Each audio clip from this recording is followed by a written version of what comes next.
우리가 지혜문학 처음 시작할 때 설명드렸죠. 왜 이런 글들이 성경 속에 들어와 있는가, 왜 하나님의 말씀과 어떻게 보면 대립되는, 배치되는 것만 같은 이런 이야기들이 성경 속에 그대로 들어와 있을까.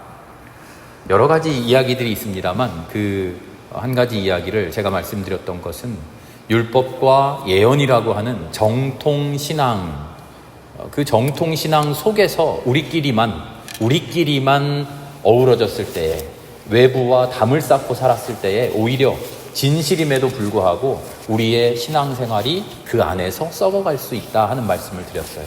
그래서 이스라엘 사람들은요, 참 대단하게도 보통은 외부에 우리와 다른 생각, 우리의 신앙과 다른 생각이 들어오면 그것을 철저하게 걷어내고 막아내야 하는데, 오히려 그것을 나를 비판하고 성찰하는 도구로 삼아 놓았다. 그게 지혜문학의 우리 성경의 세 가지 흐름 중의 하나인 지혜문학이다. 그런 말씀을 드렸어요. 잠언은요, 오늘 이 수요 예배 시간은요, 한 구절 한 구절을 읽어가면서 그 한 구절의 깊은 뜻이 무엇인가 그렇게 설명하는 시간이 아니고요, 책 전체의 큰 줄기를 설명하는 시간이니까요. 잠언은 안에 들여다보면요, 모나지 않게 어떻게 하면 인간관계를 할 수 있을까, 어떻게 하면 생활예절이 좋아질까, 계급, 세계관, 처세술, 여러 가지 지혜들이 수없이 많이 나와 있어요. 한편으로는 하나님을 믿는 신앙인으로서의 삶하고는 아무 관계가 없어 보이는 그런 일들도 너무 많이 들어와 있어요. 이런 세상적인 지혜를 누구에게 가르치려고, 우리가 지금 읽었잖아요. 2장 읽었잖아요. 1장에도 계속 그런 말이 나오는데, 아이들아 하면서 가르쳐요. 아이들아, 아이들아.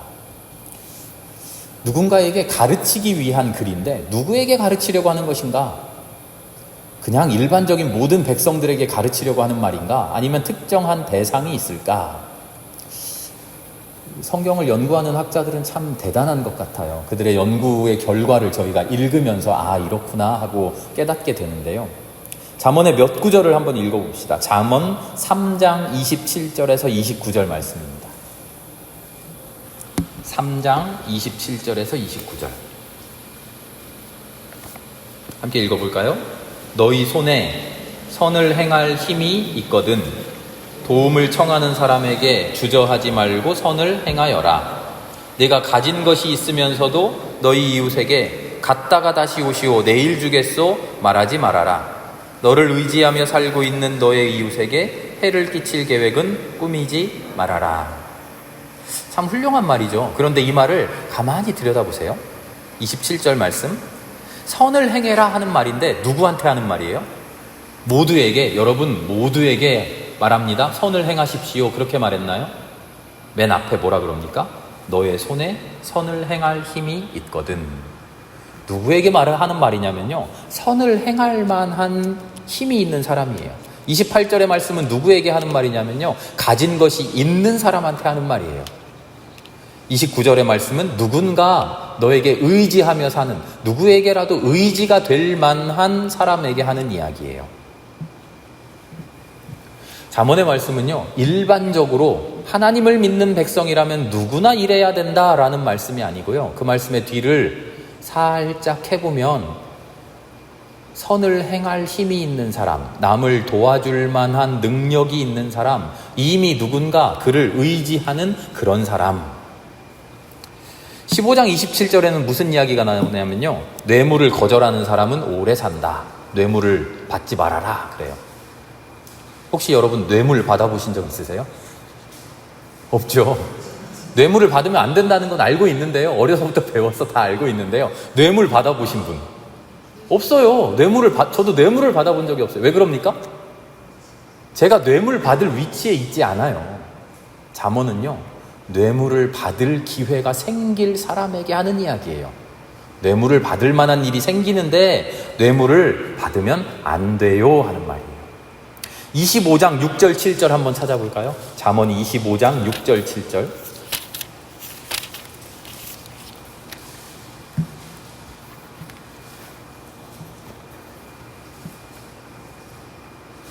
함께 읽어보겠습니다.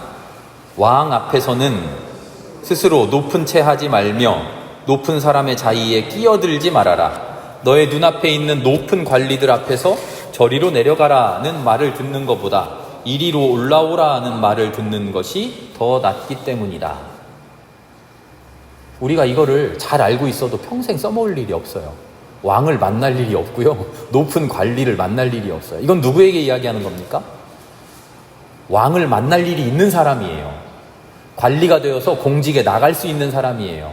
높은 자리는 아니더라도 낮은 자리일지라도 관직에 나가서 더 높은 지위에 있는 사람과 만날 일이 있을 때 너 높은 자리에 훌떡 앉지 말고 너보다 높은 사람이 앉도록 자리 배려해. 그런 이야기예요. 고위 관직자가 될 사람에게 하는 이야기예요. 제가 잠언 말씀 중에 제일 좋아하는 말씀이 16장이에요. 16장 1절부터 3절. 여러분 딱 찾아보시면 바로 이 말씀 하실 거예요.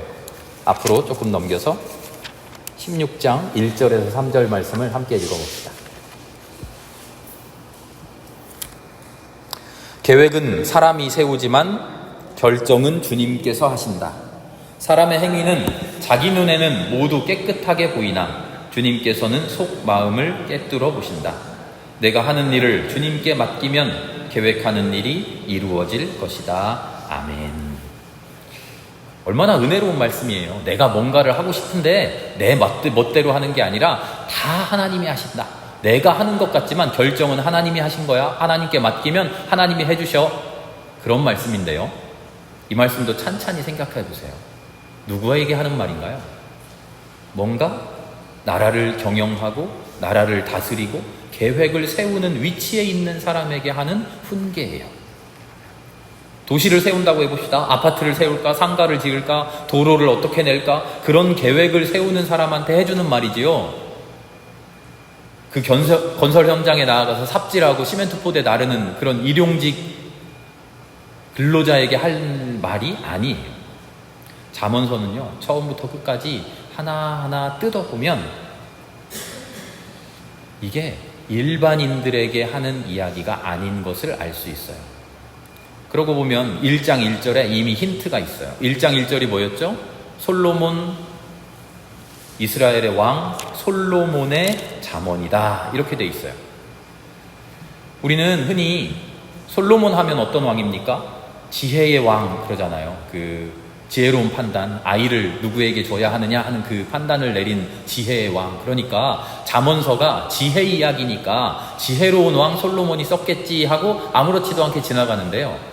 누가 쓴 글이냐면 왕이 쓴 글이에요. 왕이 쓴 글을 누가 읽으면서 보고 공부합니까? 왕의 자제들, 고위 관리의 자제들, 귀족의 자제들. 권력자의 말이에요. 권력자들과 함께 생활하는 사람들이 나누는 지혜예요. 사회 지도자들, 사회 특권층, 경제적으로 여유가 있고 남을 도울 만한 위치에 있는 사람들, 뇌물을 받을 기회가 생기는 사람들, 왕도 쉽게 만날 수 있어서 왕 앞에서는 이렇게 해야 돼 라고 궁정예절을 배우는 사람들, 그들에게 해주는 말이에요. 오늘 함께 읽은 말씀이 2장의 말씀인데요. 2장의 말씀은 아이들아 이렇게 나와요.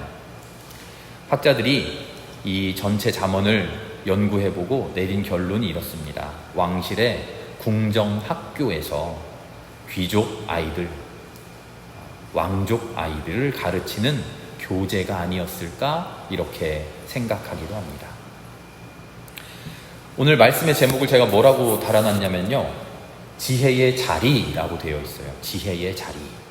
지난 시간에 말씀드리면서 이 지혜가 어디에서 왔습니까? 우리 이스라엘 하나님, 야훼 하나님을 섬기는, 야훼 하나님을 믿는 정통 신앙에서 온 게 아니라 어디 외부에서 들어온 다른 출신이 다른 이야기입니다 라고 말씀드렸죠. 출신이 다른 이야기를 우리의 신앙으로 잘 소화해냈습니다 라고 말씀드렸어요. 오늘 이 잠언의 지혜의 자리는 어디입니까? 이스라엘의 평등공동체, 우리가 출애굽부터 쭉 오면서 배웠던 평등공동체는 하나님이 원하시는 하나님 나라의 이상은 왕을 세우고 나라를 세우고 중앙 집권적인 권력자를 세우는 그런 나라였나요? 아니면 평등하게 서로가 서로를 섬기는 공동체였나요? 평등한 공동체였잖아요. 그런데 이스라엘 사람들이 그렇게 평등하게 살다 보니, 하나님의 말씀대로 살다 보니 이웃에 왕을 가진 나라들한테 우리가 이리 치이고 저리 치이면서 너무 힘듭니다. 우리도 하나님이 주신 평등 공동체 말고 우리가 원하는 대로 왕을 세웁시다 라고 왕을 세우고 나라를 만들잖아요. 그렇게 만들어진 나라, 그렇게 만들어진 왕정 체제로 인해 들어오게 된 세상적인 지혜. 그런데 그 세상적인 지혜가 일부 사람들에게 한정되는 게 아니라 이스라엘을 지도해 나가는 이스라엘의 지도자들을 꽉 사로잡고 있단 말이에요. 그 지혜를 가만히 놔두면 어떻게 됩니까? 이스라엘의 지혜가 사라져버려요. 세상의 지혜가 왕정에, 왕실에, 왕궁에 가득 차서 하나님 믿는 거, 그거는 못난 놈들이나 하는 거지. 이제 새로운 세상이 됐으니 나라도 세우고 번듯한 나라도 세우고 왕이 섰으니 이제 우리가 새로운 나라 만들어야지 하고 아예 바뀌어버립니다. 그래서 이스라엘은 왕정의 문화가 들어왔을 때 그것을 잠언이라고 하는 새로운 문화로 받아들여서 그것을 하나님의 신앙으로 녹여내 있는 거예요. 그래서 잠언 안에 보면요, 완전히 하나님의 말씀으로 다 바꾸지는 못하고 조금씩 이렇게 얼러가면서 그래 너희들 그렇게 생각했지, 그럴 수 있어, 너희들은 하나님의 말씀하고는 약간 거리가 있으니까, 하나님은 이렇게 살라고 했는데 너희들 왕실 만들어서 이렇게 권력자로 살고 싶잖아, 그거를 한꺼번에 밀어내지는 못하고, 그런데 하나님의 말씀을 좀 들어봐 이렇게 교육하고 권고하는 말이 된 것이죠. 잠언의 자리는 어디입니까? 왕실의 자리예요. 권력자들의 자리예요. 권력자들이 자기의 권력 입맛에 맞게 나라를 통치하는데, 그렇게 통치하지 못하게 그들의 세상 속에, 그들의 세계관, 가치관 속에 하나님을 믿는 신앙, 이스라엘의 신앙, 하나님의 말씀대로 서로가 서로를 섬겨가는 신앙을 주입해 넣는 거예요. 조금씩 밀어 넣어주는 것이죠. 그래서 잠언 속에는요, 철저하게 가부장적인 문화가 가득해요. 가부장적인 문화는 우리 근대 아시아의 문화인 것 같은데요, 신기하게도 이 이스라엘, 고대 이스라엘도 가부장적인 문화가 매우 진했어요. 우리 지난주에 주일날 나눴던 말씀 기억하시죠? 슬로브앗의 딸들 이야기 했잖아요. 이스라엘이 평등 공동체 같지만 남자만 상속하고 여자는 상속을 못했잖아요. 그 상속 못하는 것을 가지고 슬로브앗의 딸들이 이건 옳지 않습니다 라고 문제를 제기하니까 어떻게 했나요?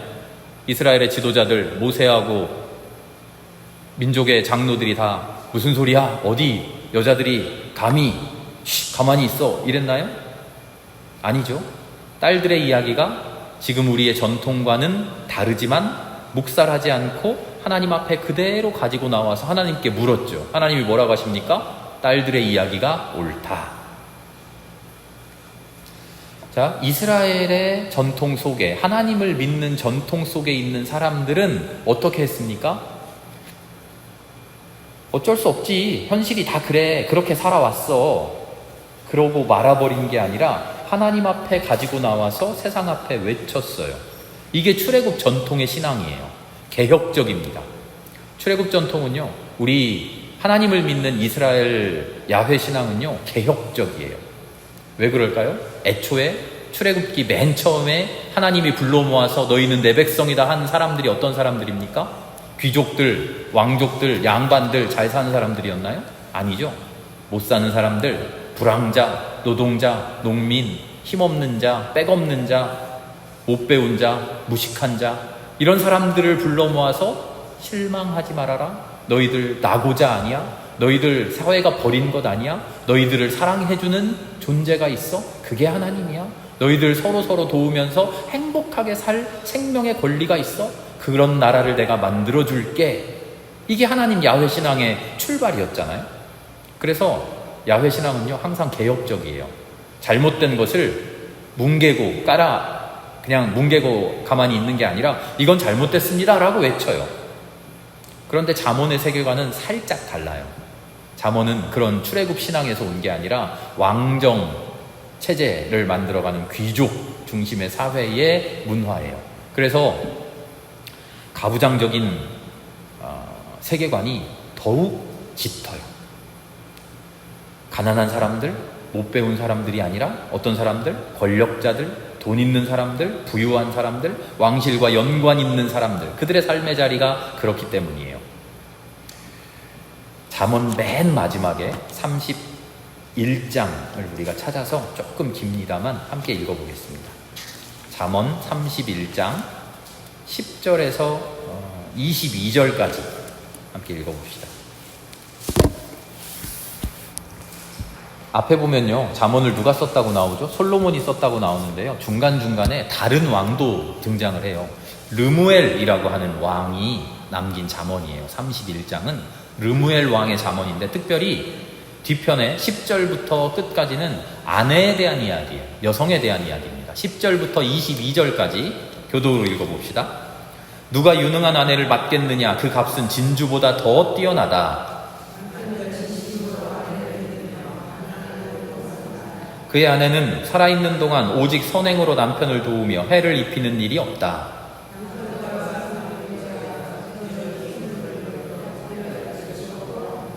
또한 상인의 배와 같이 먼 곳에서 먹거리를 구하여 오기도 한다.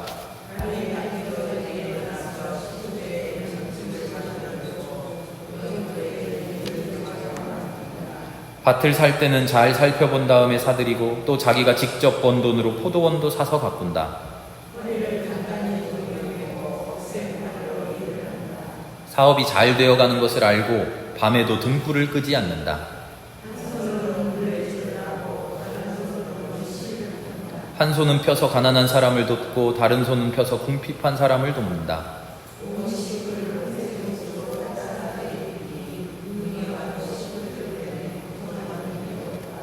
손수 자기의 이부자리를 만들고 고운 모시옷과 자주색 옷을 지어 입는다.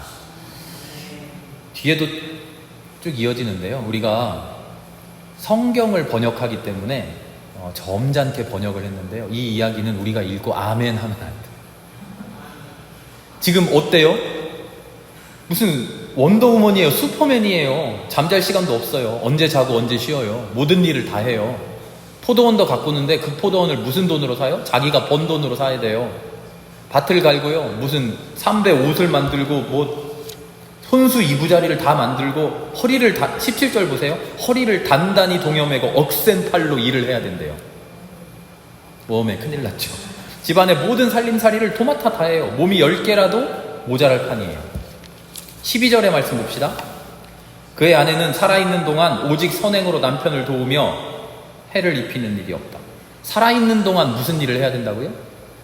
오직 남편을 도우래요. 점잖게 번역해놔서 이런 거예요. 뭡니까? 평생 종이에요. 평생 노예예요. 더 충격적인 이야기가 있습니다. 이렇게 평생 남편을 섬기면서 사니까 11절을 보세요. 남편은 어떻게 살아요? 진심으로 아내를 믿으며 가난을 모르고 산다.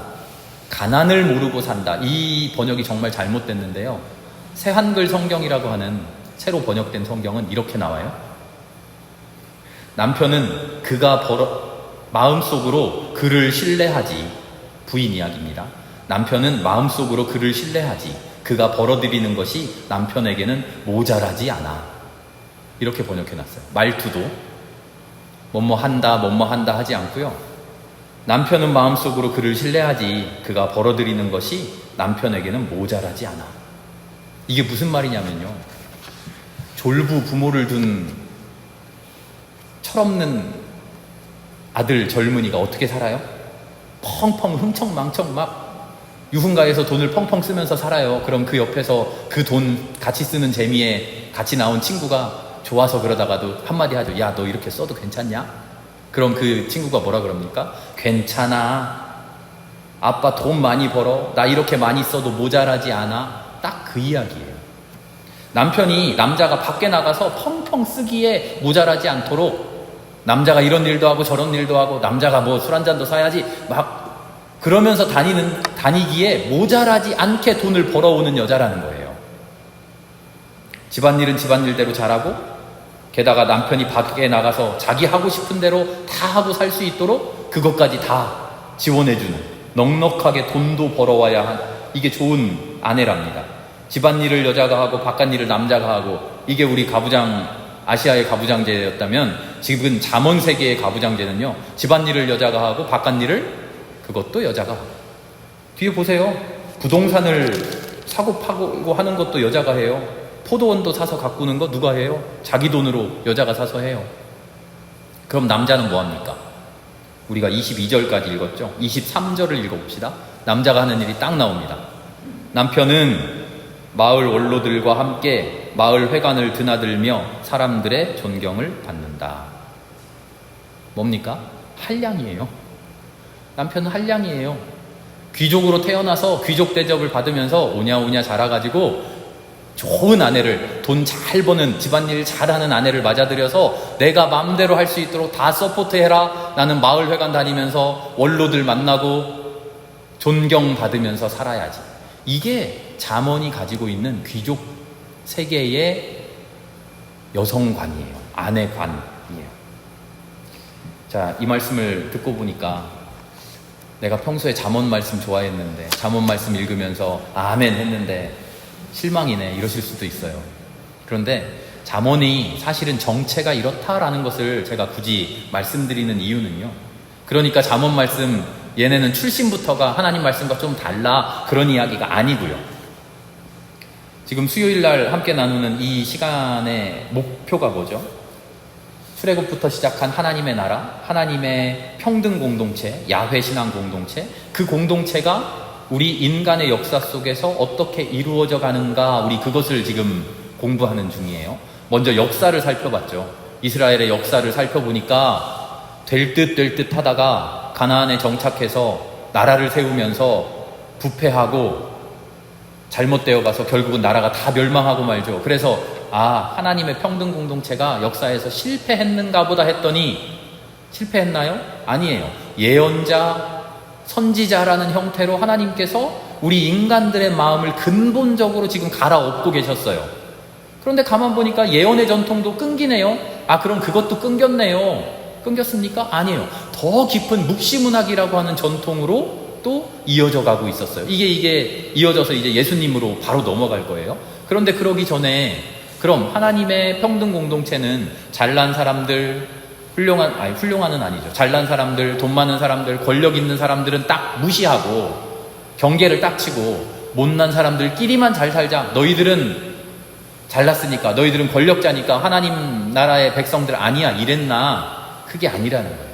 지혜 전통이라고 하는 것이 있어서 외부의 전통들, 처음 출발과 다른 사람들, 이방인들, 이 모든 것을 하나로 끌어안고 있다. 잠언 말씀이 다 속았어. 잠언 말씀이 사실 하나님 말씀이랑 이야기가 달라. 가난한 것은 사회의 책임이라고, 우리가 함께 일해서 돌보자고 하는데 잠언 말씀을 보니까 개인이 게을러서 그랬대. 이거 아닌데? 가만히 보니까 여자에 대해서 이렇게 생각하고 있네. 이거 큰일 날 소리네. 잠언 말씀을 읽지 말자, 그런 이야기가 아니고요. 세속적인 삶의 자리에 있던 이야기를, 원래 하나님의 나라와 다른 출신의 이야기를 우리와 함께 살게 되었으니 그 이야기도 우리가 신앙 속으로 끌어들어와서 신앙으로 녹여내자라고 하는 노력이 있었고, 그 노력의 결실이 잠언이라는 거예요. 잠언 속에 우리가 지금 원래 이런 이야기예요 라고 문제가 되는 부분을, 문제를 바라보는 시각으로 읽어서 그렇지요, 이미 다 녹아들어와 있어요. 하나님의 말씀을 가지고 잘못된 것들을 다 순화시켜 가야 한다는 것, 결국에는 하나님을 경외하는 것이 가장 올바른 것이라는 것, 세상 사람들의 지혜로 세상을 살아가는 것 같지만 그 모든 그것을 넘어서는 하나님의 나라가 있다라고 하는 것을 잠언이 설명해 주고 있는 거예요. 세속적인 가치관을 가진 사람들, 세속적인 가치관 속에서 살아가는 사람들에게 하나님의 가치관을 어떻게 소개하고 하나님의 가치관 속으로 결국 어떻게 인도해 오는지를 보여주는 것이 잠언이라고 하는 것이죠.